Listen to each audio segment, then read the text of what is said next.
Ito po yung order po sa atin ni Boss Joel Mapa Maguriang. Order niya po sa atin, pelletizer machine at isang decultivator. Testingin po natin, unahin po natin itong pelletizer machine. Lagyan natin. Start, go!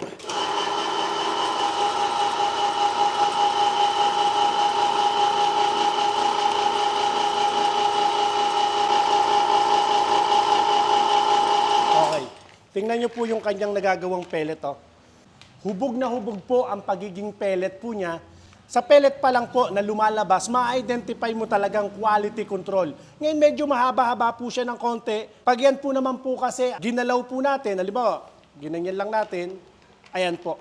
Napuputol na po siya, pero hindi po siya madudurog. Ayan o. Ayan, napuputol po siya. Konting ganyan lang mapuputol siya, pero hindi po siya madudurog. Buo pa rin po siya.